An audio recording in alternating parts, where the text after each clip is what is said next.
जय श्री कुलदेवता।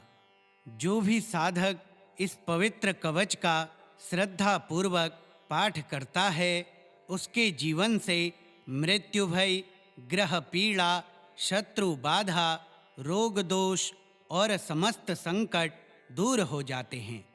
यह कवच स्वयं महादेव और समस्त देवताओं का दिव्य कवच है, जो साधक को हर दिशा से रक्षण प्रदान करता है। तो चलिए प्रारंभ करते हैं इस दिव्य कवच के पाठ को। श्री सर्वारिष्ट निवारण कवचम विनियोगः। ओम अस्य श्री सर्वारिष्ट निवारण कवचस्य महादेव ऋषिः अनुष्टुप् छन्दः। श्री सर्वदेवता इति देवता सर्वारिष्ट निवारण सिद्ध्यर्थे पाठे विनियोगः। ओम गुरवे नमः। ओम श्री कृष्णाय नमः। ओम बलभद्राय नमः। ओम श्री रामाय नमः। ओम हनुमते नमः। ओम शिवाय नमः। ओम जगन्नाथाय नमः। ओम भद्रे नारायणाय नमः। ओम श्री दुर्गा देव्यै नमः।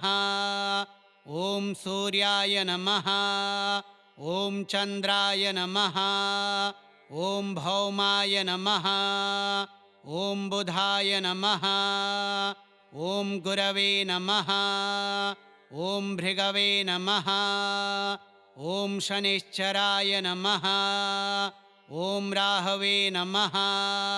ओम पुच्छानयकाय नमः। ओम नवग्रह रक्षा कुरु कुरु नमः। ओम गणेशं विस्मराम्यद्य सर्वविघ्न प्रणाशनम्। यः कवचे स्थिता शक्तिः सदा पातु ममाखिलम्। शिवाय शान्तिदायाय शूलपाणये नमः। मम दुःखं विनाशाय कवचं धारयाम्यहम्। सूर्यचन्द्रश्च मां पातु मङ्गलो बुध एव च। गुरुर्भृगुस्तथा शनिः राहुकेत्वौ निवारकौ। नवग्रहा सदा शान्ताः सर्वारिष्टप्रशान्तये। मम गृहं कुटुम्बं च रक्षन्तु सर्वतोमलं। विष्णुं जगन्नाथरूपं रामकृष्णबलार्जुनान् स्मृत्वा कवचमेतद्धि सर्वत्र जयमाप्नुयाम्। दुर्गा देवी महाशक्तिः कालरात्र्यादिदैवता मम शत्रुविनाशाय पातु मां सर्वतो भुवि। भैरवो बटुको देवो भीमः पातु ममह्निशम्। आपदुद्धारणे शक्तौ रक्षां कुरु निरन्तरम्। नृसिंहो गरुडः शक्तिः वाराहो मे दिनेश्वर। कवचं धारये नित्यं सर्वदोषप्रशान्तये। नमो महादेवाय जगत्प्राणाधिपाय च। मृत्युर्भयादि सर्वारिष्टं नाशयाशु नमोऽस्तु ते। अङ्गप्रत्यङ्गसंयुक्तं सर्वदेवबलान्वितं कवचं सर्वसिद्ध्यर्थं धारयेन्नित्यसंहितम्। एतत् कवचमत्युग्रं सर्वरक्षाकरं शुभं। जपन्मनुष्यः सर्वत्र सुखशान्तिं लभेत् ध्रुवम्। ॐ गुरवे नमः। ॐ श्रीकृष्णाय नमः। ॐ बलभद्राय नमः। ॐ श्रीरामाय नमः। ॐ हनुमते नमः। ॐ शिवाय नमः। ॐ जगन्नाथाय नमः। ॐ भद्रे नारायणाय नमः। ॐ श्री दुर्गा देव्यै नमः। ॐ सूर्याय नमः। ॐ चन्द्राय नमः। ॐ भौमाय नमः। ॐ बुधाय नमः। ॐ गुरवे नमः। ॐ भृगवे नमः। ॐ शनिश्चराय नमः। ॐ राहवे नमः। ॐ पुच्छानयकाय नमः। ॐ नवग्रहरक्षा कुरु नमः। ॐ गणेशं विस्मराम्यद्य सर्वविघ्नप्रणाशनं। यः कवचे स्थिता शक्तिः सदा पातु ममाखिलं। शिवाय शान्तिदायाय शूलपाणये नमः। मम दुःखं विनाशाय कवचं धारयाम्यहम्। सूर्यचन्द्रश्च मां पातो मङ्गलो बुध एव च। गुरुर्भृगुस्तथा शनिः राहुकेत्वौ निवारकौ। नवग्रहा सदा शान्ताः सर्वारिष्टप्रशान्तये। मम गृहं कुटुम्बं च रक्षन्तु सर्वतोमलं। विष्णुं जगन्नाथरूपं रामकृष्णबलार्जुनान् स्मृत्वा कवचमेतद्धि सर्वत्र जयमाप्नुयाम्। दुर्गादेवी महाशक्तिः कालरात्र्यादिदैवता। मम शत्रुविनाशाय पातु मां सर्वतो भुवि। भैरवो बटुको देवो भीमः पातु ममह्निशम्। आपदुद्धारणे शक्तौ रक्षां कुरु निरन्तरम्। नृसिंहो गरुडः शक्तिः वाराहो मे दिनेश्वर। कवचं धारये नित्यं सर्वदोषप्रशान्तये। नमो महादेवाय जगत्प्राणाधिपाय च। मृत्युर्भयादिसर्वारिष्टं नाशयाशु नमोऽस्तु ते। अङ्गप्रत्यङ्गसंयुक्तं सर्वदेवबलान्वितं कवचं सर्वसिद्ध्यर्थं धारये नित्यसंहितम्। एतत् कवचमत्युग्रं सर्वरक्षाकरं शुभं। जपन्मनुष्यः सर्वत्र सुखशान्तिं लभेत् ध्रुवम्। ॐ गुरवे नमः। ॐ श्रीकृष्णाय नमः। ॐ बलभद्राय नमः। ॐ श्रीरामाय नमः। ॐ हनुमते नमः। ॐ शिवाय नमः। ॐ जगन्नाथाय नमः। ॐ बद्रीनारायणाय नमः। ॐ श्रीदुर्गादेव्यै नमः। ॐ सूर्याय नमः। ॐ चन्द्राय नमः। ॐ भौमाय नमः। ॐ बुधाय नमः। ॐ गुरवे नमः। ॐ भृगवे नमः। ॐ शनिश्चराय नमः। ॐ राहवे नमः। ॐ पुच्छानयकाय नमः। ॐ नवग्रहरक्षा कुरु नमः। ॐ गणेशं विस्मराम्यद्य सर्वविघ्नप्रणाशनं। यः कवचे स्थिता शक्तिः सदा पातु ममाखिलं। शिवाय शान्तिदायाय शूलपाणये नमः। मम दुःखं विनाशाय कवचं धारयाम्यहम्। सूर्यचन्द्रश्च मां पातो मङ्गलो बुध एव च। गुरुर्भृगुस्तथा शनिः राहुकेत्वौ निवारकौ। नवग्रहा सदा शान्ताः सर्वारिष्टप्रशान्तये। मम गृहं कुटुम्बं च रक्षन्तु सर्वतोमलं। विष्णुं जगन्नाथरूपं रामकृष्णबलार्जुनान् स्मृत्वा कवचमेतद्धि सर्वत्र जयमाप्नुयाम्। दुर्गादेवी महाशक्तिः कालरात्र्यादिदैवता। मम शत्रुविनाशाय पातु मां सर्वतो भुवि। भैरवो बटुको देवो भीमः पातु ममह्निशम्। आपदुद्धारणे शक्तौ रक्षां कुरु निरन्तरं। नृसिंहो गरुडः शक्तिः वाराहो मे दिनेश्वर। कवचं धारये नित्यं सर्वदोषप्रशान्तये। नमो महादेवाय जगत्प्राणाधिपाय च। मृत्युर्भयादि सर्वारिष्टं नाशयाशु नमोऽस्तु ते। अङ्गप्रत्यङ्गसंयुक्तं सर्वदेवबलान्वितं कवचं सर्वसिद्ध्यर्थं धारये नित्यसंहितम्। एतत् कवचमत्युग्रं सर्वरक्षाकरं शुभं। जपन्मनुष्यः सर्वत्र सुखशान्तिं लभेत् ध्रुवम्। ॐ गुरवे नमः। ॐ श्रीकृष्णाय नमः। ॐ बलभद्राय नमः। ॐ श्रीरामाय नमः। ॐ हनुमते नमः।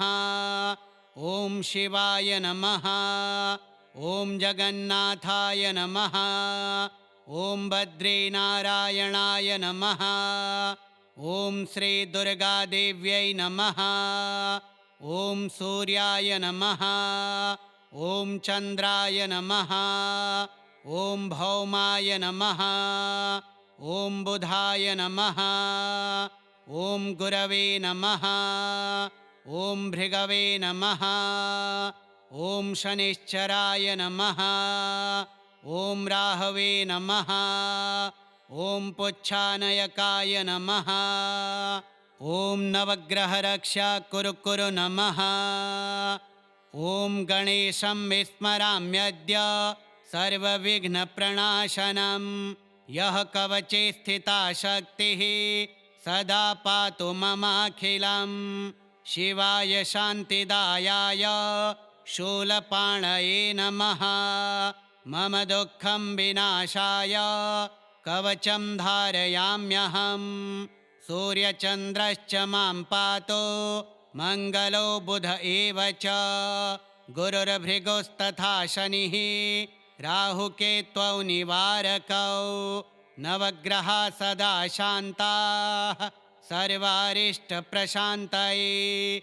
मम गृहं कुटुम्बं च रक्षन्तु सर्वतोमलं। विष्णुं जगन्नाथरूपं रामकृष्णबलार्जुनान् स्मृत्वा कवचमेतद्धि सर्वत्र जयमाप्नुयाम्। दुर्गादेवी महाशक्तिः कालरात्र्यादिदैवता। मम शत्रुविनाशाय पातु मां सर्वतो भुवि। भैरवो बटुको देवो भीमः पातु ममह्निशम्। आपदुद्धारणे शक्तौ रक्षां कुरु निरन्तरं। नृसिंहो गरुडः शक्तिः वाराहो मे दिनेश्वर। कवचं धारये नित्यं सर्वदोषप्रशान्तये। नमो महादेवाय जगत्प्राणाधिपाय च। मृत्युर्भयादि सर्वारिष्टं नाशयाशु नमोऽस्तु ते। अङ्गप्रत्यङ्गसंयुक्तं सर्वदेवबलान्वितं कवचं सर्वसिद्ध्यर्थं धारये नित्यसंहितम्। एतत् कवचमत्युग्रं सर्वरक्षाकरं शुभं। जपन्मनुष्यः सर्वत्र सुखशान्तिं लभेत् ध्रुवम्। ॐ गुरवे नमः। ॐ श्रीकृष्णाय नमः। ॐ बलभद्राय नमः। ॐ श्रीरामाय नमः। ॐ हनुमते नमः। ॐ शिवाय नमः। ॐ जगन्नाथाय नमः। ॐ बद्रीनारायणाय नमः। ॐ श्रीदुर्गादेव्यै नमः। ॐ सूर्याय नमः। ॐ चन्द्राय नमः। ॐ भौमाय नमः। ॐ बुधाय नमः। ॐ गुरवे नमः। ॐ भृगवे नमः। ॐ शनिश्चराय नमः। ॐ राहवे नमः। ॐ पुच्छानयकाय नमः। ॐ नवग्रहरक्षा कुरु कुरु नमः। ॐ गणेशं विस्मराम्यद्य सर्वविघ्नप्रणाशनं। यः कवचे स्थिता शक्तिः सदा पातु ममाखिलम्। शिवाय शान्तिदायाय शूलपाणये नमः। मम दुःखं विनाशाय कवचं धारयाम्यहम्। सूर्यचन्द्रश्च मां पातो मङ्गलो बुध एव च। गुरुर्भृगुस्तथा शनिः राहुकेत्वौ निवारकौ। नवग्रहा सदा शान्ताः सर्वारिष्टप्रशान्तये। मम गृहं कुटुम्बं च रक्षन्तु सर्वतोमलम्। विष्णुं जगन्नाथरूपं रामकृष्णबलार्जुनान् स्मृत्वा कवचमेतद्धि सर्वत्र जयमाप्नुयाम्। दुर्गादेवी महाशक्तिः कालरात्र्यादिदैवता। मम शत्रुविनाशाय पातु मां सर्वतो भुवि। भैरवो बटुको देवो भीमः पातु ममह्निशम्।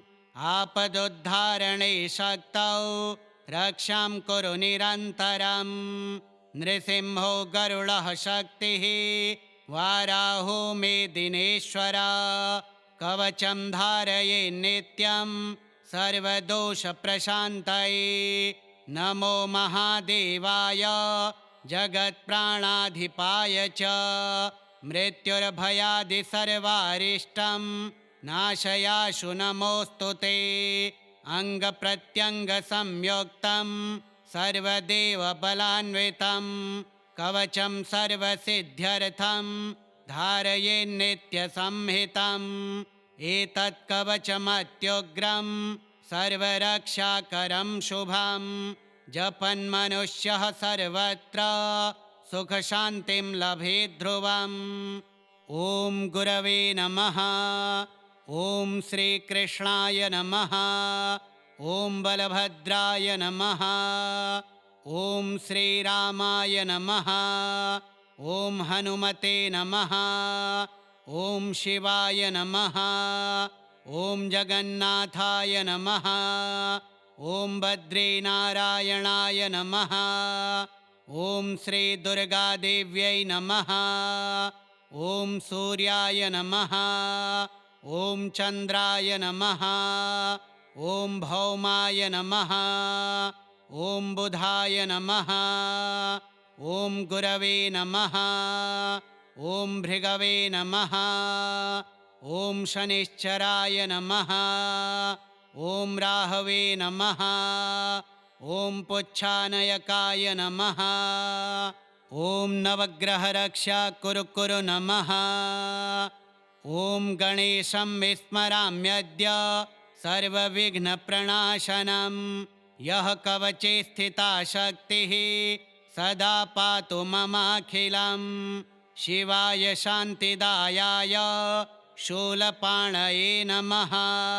मम दुःखं विनाशाय कवचं धारयाम्यहम्। सूर्यचन्द्रश्च मां पातो मङ्गलो बुध एव च। गुरुर्भृगुस्तथा शनिः राहुकेत्वौ निवारकौ। नवग्रहा सदा शान्ताः सर्वारिष्टप्रशान्तये। मम गृहं कुटुम्बं च रक्षन्तु सर्वतोमलम्। विष्णुं जगन्नाथरूपं रामकृष्णबलार्जुनान् स्मृत्वा कवचमेतद्धि सर्वत्र जयमाप्नुयाम्। दुर्गादेवी महाशक्तिः कालरात्र्यादिदैवता। मम शत्रुविनाशाय पातु मां सर्वतो भुवि। भैरवो बटुको देवो भीमः पातु ममह्निशम्। आपदुद्धारणे शक्तौ रक्षां कुरु निरन्तरम्। नृसिंहो गरुडः शक्तिः वाराहो मे दिनेश्वरा कवचं धारये नित्यं सर्वदोषप्रशान्तये नमो महादेवाय जगत्प्राणाधिपाय च मृत्युर्भयादिसर्वारिष्टं नाशयाशु नमोऽस्तु ते अङ्गप्रत्यङ्गसंयुक्तं सर्वदेवबलान्वितं कवचं सर्वसिद्ध्यर्थं धारये नित्यसंहितम् एतत् कवचमत्युग्रं सर्वरक्षाकरं शुभं जपन्मनुष्यः सर्वत्र सुखशान्तिं लभेत् ध्रुवम्। ॐ गुरवे नमः। ॐ श्रीकृष्णाय नमः। ॐ बलभद्राय नमः। ॐ श्रीरामाय नमः। ॐ हनुमते नमः। ॐ शिवाय नमः। ॐ जगन्नाथाय नमः। ॐ बद्रीनारायणाय नमः। ॐ श्रीदुर्गादेव्यै नमः। ॐ सूर्याय नमः। ॐ चन्द्राय नमः। ॐ भौमाय नमः। ॐ बुधाय नमः। ॐ गुरवे नमः। ॐ भृगवे नमः। ॐ शनिश्चराय नमः। ॐ राहवे नमः। ॐ पुच्छानयकाय नमः। ॐ नवग्रहरक्षा कुरु नमः। ॐ गणेशं विस्मराम्यद्य सर्वविघ्नप्रणाशनं यः कवचे स्थिता शक्तिः सदा पातु ममाखिलम्। शिवाय शान्तिदायाय शूलपाणये नमः। मम दुःखं विनाशाय कवचं धारयाम्यहम्। सूर्यचन्द्रश्च मां पातु मङ्गलो बुध एव च गुरुर्भृगुस्तथा शनिः राहुकेत्वौ निवारकौ नवग्रहा सदा शान्ताः सर्वारिष्टप्रशान्तये मम गृहं कुटुम्बं च रक्षन्तु सर्वतोमलं विष्णुं जगन्नाथरूपं रामकृष्णबलार्जुनान् स्मृत्वा कवचमेतद्धि सर्वत्र जयमाप्नुयाम्। दुर्गादेवी महाशक्तिः कालरात्र्यादिदैवता मम शत्रुविनाशाय पातु मां सर्वतो भुवि। भैरवो बटुको देवो भीमः पातु ममह्निशम्। आपदुद्धारणे शक्तौ रक्षां कुरु निरन्तरम्। नृसिंहो गरुडः शक्तिः वाराहो मे दिनेश्वरा कवचं धारये नित्यं सर्वदोषप्रशान्तये नमो महादेवाय जगत्प्राणाधिपाय च मृत्युर्भयादिसर्वारिष्टं नाशयाशु नमोऽस्तु ते अङ्गप्रत्यङ्गसंयुक्तं सर्वदेवबलान्वितं कवचं सर्वसिद्ध्यर्थं धारये नित्यसंहितम् एतत् कवचमत्युग्रं सर्वरक्षाकरं शुभं जपन्मनुष्यः सर्वत्र सुखशान्तिं लभेत् ध्रुवम्। ॐ गुरवे नमः। ॐ श्रीकृष्णाय नमः। ॐ बलभद्राय नमः। ॐ श्रीरामाय नमः। ॐ हनुमते नमः। ॐ शिवाय नमः। ॐ जगन्नाथाय नमः। ॐ बद्रीनारायणाय नमः। ॐ श्रीदुर्गादेव्यै नमः। ॐ सूर्याय नमः। ॐ चन्द्राय नमः। ॐ भौमाय नमः। ॐ बुधाय नमः। ॐ गुरवे नमः। ॐ भृगवे नमः। ॐ शनिश्चराय नमः। ॐ राहवे नमः। ॐ पुच्छानयकाय नमः। ॐ नवग्रहरक्षा कुरु कुरु नमः। ॐ गणेशं विस्मराम्यद्य सर्वविघ्नप्रणाशनं। यः कवचे स्थिता शक्तिः सदा पातु ममाखिलं। शिवाय शान्तिदायाय शूलपाणये नमः। मम दुःखं विनाशाय कवचं धारयाम्यहम्। सूर्यचन्द्रश्च मां पातो मङ्गलो बुध एव च। गुरुर्भृगुस्तथा शनिः राहुकेत्वौ निवारकौ। नवग्रहा सदा शान्ताः सर्वारिष्टप्रशान्तये। मम गृहं कुटुम्बं च रक्षन्तु सर्वतोमलं। विष्णुं जगन्नाथरूपं रामकृष्णबलार्जुनान् स्मृत्वा कवचमेतद्धि सर्वत्र जयमाप्नुयाम्। दुर्गादेवी महाशक्तिः कालरात्र्यादिदैवता। मम शत्रुविनाशाय पातु मां सर्वतो भुवि। भैरवो बटुको देवो भीमः पातु ममह्निशम्। आपदुद्धारणे शक्तौ रक्षां कुरु निरन्तरम्। नृसिंहो गरुडः शक्तिः वाराहो मेदिनेश्वर। कवचं धारये नित्यं सर्वदोषप्रशान्तये।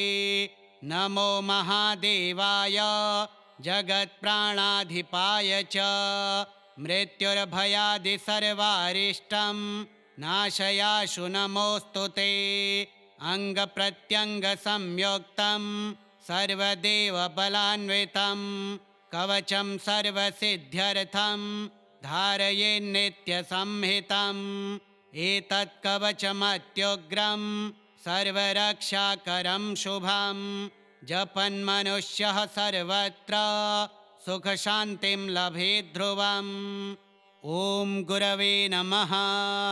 ॐ श्रीकृष्णाय नमः। ॐ बलभद्राय नमः। ॐ श्रीरामाय नमः।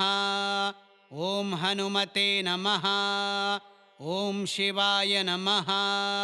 ॐ जगन्नाथाय नमः। ॐ बद्रीनारायणाय नमः। ॐ श्रीदुर्गादेव्यै नमः। ॐ सूर्याय नमः। ॐ चन्द्राय नमः। ॐ भौमाय नमः। ॐ बुधाय नमः। ॐ गुरवे नमः। ॐ भृगवे नमः। ॐ शनिश्चराय नमः। ॐ राहवे नमः। ॐ पुच्छानयकाय नमः। ॐ नवग्रहरक्षा कुरु कुरु नमः। ॐ गणेशं विस्मराम्यद्य सर्वविघ्नप्रणाशनं। यः कवचे स्थिता शक्तिः सदा पातु ममाखिलं। शिवाय शान्तिदायाय शूलपाणये नमः। मम दुःखं विनाशाय कवचं धारयाम्यहम्। सूर्यचन्द्रश्च मां पातो मङ्गलो बुध एव च। गुरुर्भृगुस्तथा शनिः राहुकेत्वौ निवारकौ। नवग्रहा सदा शान्ताः सर्वारिष्टप्रशान्तये। मम गृहं कुटुम्बं च रक्षन्तु सर्वतोमलं। विष्णुं जगन्नाथरूपं रामकृष्णबलार्जुनान् स्मृत्वा कवचमेतद्धि सर्वत्र जयमाप्नुयाम्। दुर्गादेवी महाशक्तिः कालरात्र्यादिदैवता। मम शत्रुविनाशाय पातु मां सर्वतो भुवि। भैरवो बटुको देवो भीमः पातु ममह्निशम्। आपदुद्धारणे शक्तौ रक्षां कुरु निरन्तरम्। नृसिंहो गरुडः शक्तिः वाराहो मेदिनेश्वर। कवचं धारये नित्यं सर्वदोषप्रशान्तये। नमो महादेवाय जगत्प्राणाधिपाय च मृत्युर्भयादि सर्वारिष्टं नाशयाशु नमोऽस्तु ते अङ्गप्रत्यङ्गसंयुक्तं सर्वदेवबलान्वितं कवचं सर्वसिद्ध्यर्थं धारयेन्नित्यसंहितम् एतत् कवचमत्युग्रं सर्वरक्षाकरं शुभं जपन्मनुष्यः सर्वत्र सुखशान्तिं लभेत् ध्रुवम्। ॐ गुरवे नमः। ॐ श्रीकृष्णाय नमः। ॐ बलभद्राय नमः। ॐ श्रीरामाय नमः। ॐ हनुमते नमः। ॐ शिवाय नमः। ॐ जगन्नाथाय नमः। ॐ बद्रीनारायणाय नमः। ॐ श्रीदुर्गादेव्यै नमः। ॐ सूर्याय नमः। ॐ चन्द्राय नमः। ॐ भौमाय नमः। ॐ बुधाय नमः। ॐ गुरवे नमः। ॐ भृगवे नमः। ॐ शनिश्चराय नमः। ॐ राहवे नमः। ॐ पुच्छानयकाय नमः। ॐ नवग्रहरक्षा कुरु नमः। ॐ गणेशं विस्मराम्यद्य सर्वविघ्नप्रणाशनं यः कवचे स्थिता शक्तिः सदा पातु ममाखिलम्। शिवाय शान्तिदायाय शूलपाणये नमः। मम दुःखं विनाशाय कवचं धारयाम्यहम्। सूर्यचन्द्रश्च मां पातु मङ्गलो बुध एव च। गुरुर्भृगुस्तथा शनिः राहुकेत्वौ निवारकौ। नवग्रहा सदा शान्ताः सर्वारिष्टप्रशान्तये। मम गृहं कुटुम्बं च रक्षन्तु सर्वतोमलं।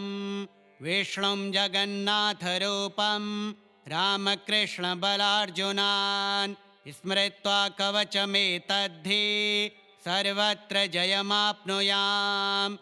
दुर्गादेवी महाशक्तिः कालरात्र्यादिदैवता मम शत्रुविनाशाय पातु मां सर्वतो भुवि।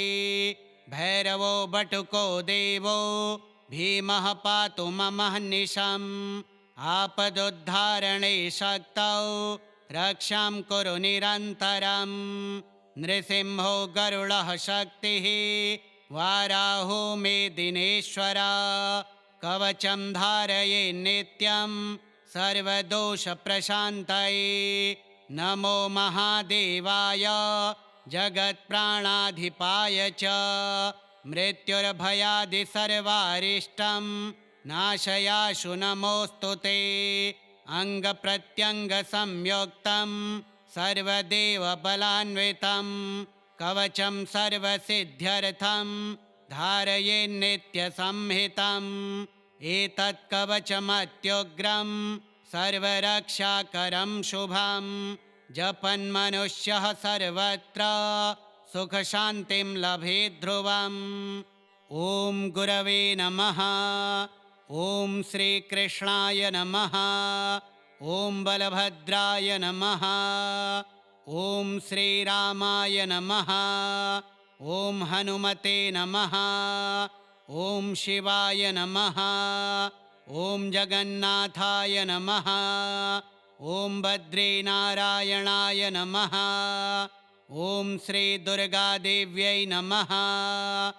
ॐ सूर्याय नमः। ॐ चन्द्राय नमः। ॐ भौमाय नमः। ॐ बुधाय नमः। ॐ गुरवे नमः। ॐ भृगवे नमः। ॐ शनिश्चराय नमः। ॐ राहवे नमः। ॐ पुच्छानयकाय नमः। ॐ नवग्रहरक्षा कुरु नमः। ॐ गणेशं विस्मराम्यद्य सर्वविघ्नप्रणाशनं यः कवचे स्थिता शक्तिः सदा पातु ममाखिलम्। शिवाय शान्तिदायाय शूलपाणये नमः। मम दुःखं विनाशाय कवचं धारयाम्यहम्। सूर्यचन्द्रश्च मां पातो मङ्गलो बुध एव च। गुरुर्भृगुस्तथा शनिः राहुकेत्वौ निवारकौ। नवग्रहा सदा शान्ताः सर्वारिष्टप्रशान्तये। मम गृहं कुटुम्बं च रक्षन्तु सर्वतोमलम्। विष्णुं जगन्नाथरूपं रामकृष्णबलार्जुनान् स्मृत्वा कवचमेतद्धि सर्वत्र जयमाप्नुयाम्। दुर्गादेवी महाशक्तिः कालरात्र्यादिदैवता मम शत्रुविनाशाय पातु मां सर्वतो भुवि। भैरवो बटुको देवो भीमः पातु ममह्निशम्। आपदुद्धारणे शक्तौ रक्षां कुरु निरन्तरम्। नृसिंहो गरुडः शक्तिः वाराहो मेदिनेश्वर। कवचं धारये नित्यं सर्वदोषप्रशान्तये। नमो महादेवाय जगत्प्राणाधिपाय च। मृत्युर्भयादि सर्वारिष्टं नाशयाशु नमोऽस्तु ते। अङ्गप्रत्यङ्गसंयुक्तं सर्वदेवबलान्वितं कवचं सर्वसिद्ध्यर्थं धारये नित्यसंहितम्। एतत् कवचमत्युग्रं सर्वरक्षाकरं शुभं।